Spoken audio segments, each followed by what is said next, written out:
Okay, welcome back. If you are new here, thumbs up, comment, subscribe. This is a very easy white sandwich bread recipe or yeast rolls, however you want to form your bread. If you are looking in the description below, you'll see the recipe, but I'm starting off with my yeast and my yeast mixture, which is the yeast. It's 2.5 tablespoons, but that's really like what one little small packet in the store of yeast actually is. It's a little over 2 tablespoons. And I put that to the side first because you want to give it like 5 to 10 minutes to proof while you mix the other things. Then it'll be done at the end. Just excuse me right here, looking a mess and making a mess.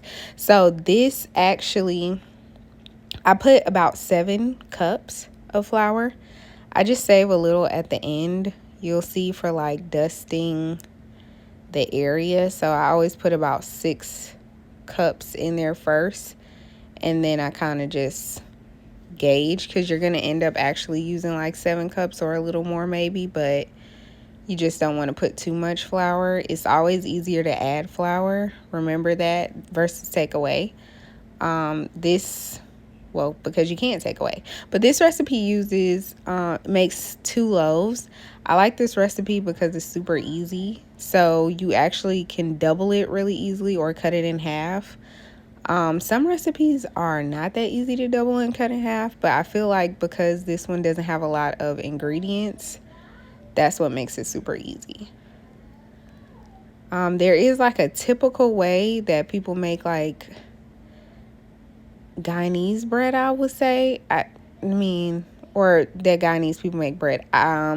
So I would sometimes sub that white sugar for brown sugar.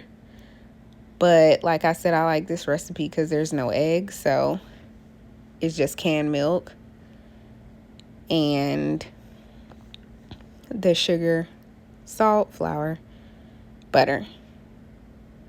The canned milk is really important because it does change the way the bread tastes. I've definitely made bread with like oat milk, soy milk, regular milk, whatever I had at the time. But I do think evaporated milk tastes the best. That's me mixing in my butter. Trying to clean up as I go. And it's easy to do that when you have all the ingredients kind of laid out already. So I'm spreading the flour. You'll see here, that's what I mean when I say like you will use 7 cups, but you kind of want to put some to the side, because I spread that. And then you'll see that once I add in my liquid mixture, that's going to be where I actually start to knead the bread on the surface. So watch that part here.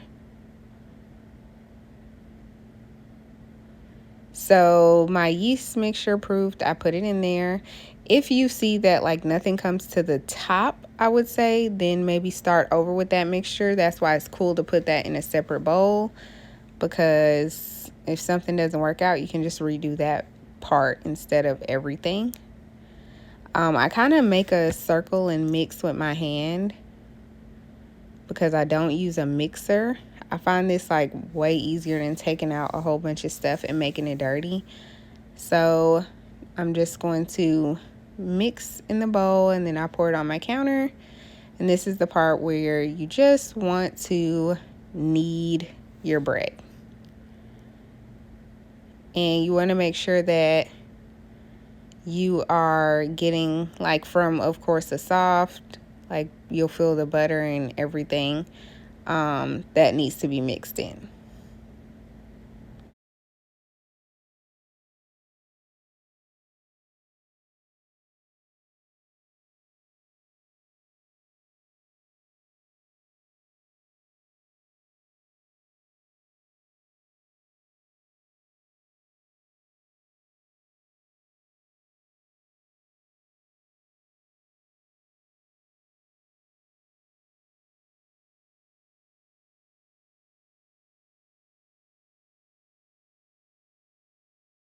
So here you'll see I did speed up the video, but I'm still kneading my bread.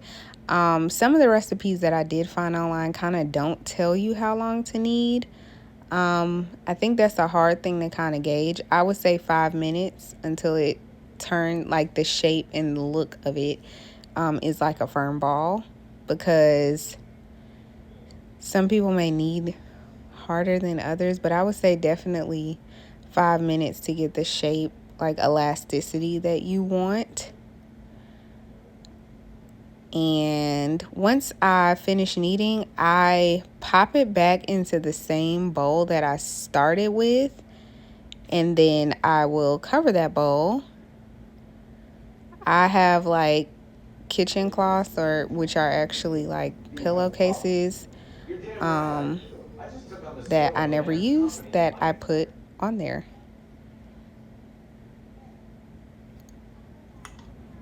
Okay, so you want to make sure your bread has double in size. This is the thing with like baking when they say it's like a science, because if it hasn't doubled in size, it's okay to give it more time. Don't just think like, oh, it's been an hour, so I have to do this now.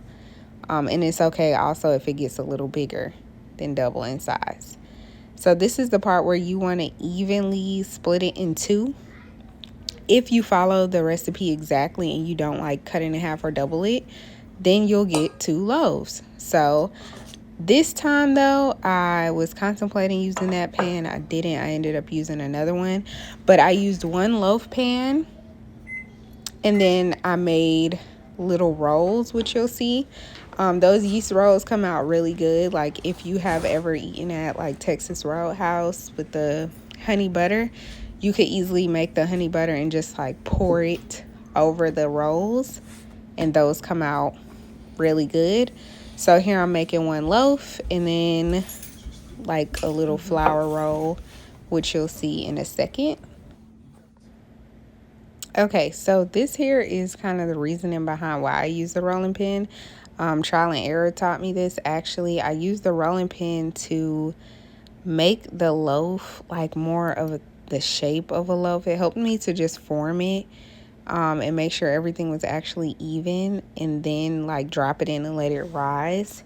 I noticed that helped my loaves to bake better. I've also seen people do this sometimes with sourdough, like they'll roll it out just to kind of get the actual shape that they want. I will never be the person like making sourdough recipes though, or how people use sourdough a lot, because I don't particularly like the taste of sourdough bread. So right here I am placing it into the actual loaf pan after I sprayed it to make sure it doesn't stick. And then I'm just going to cover it again, because you're going to let it rise for an hour. And I'm also separating my rolls. Now I find when doing the rolls, you just want to kind of get them into the perfect ball shape, however big you want them. I make them kind of medium, because you'll be surprised how they will rise. So you don't want to make them like too big.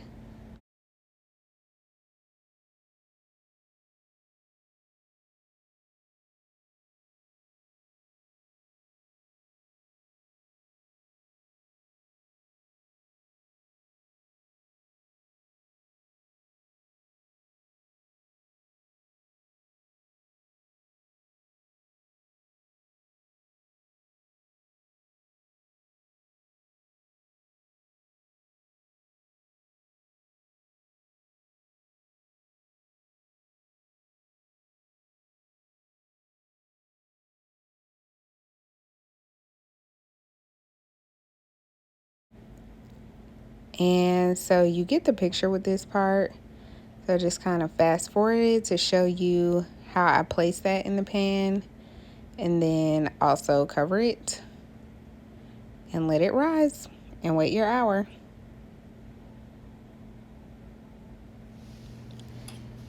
I'll go out there with her to drive. Okay, so the bread I can already tell came out good. The loaf is still kind of big, but let me show it. So this is kind of this, okay, this is kind of the sound you want at the top, just to make sure.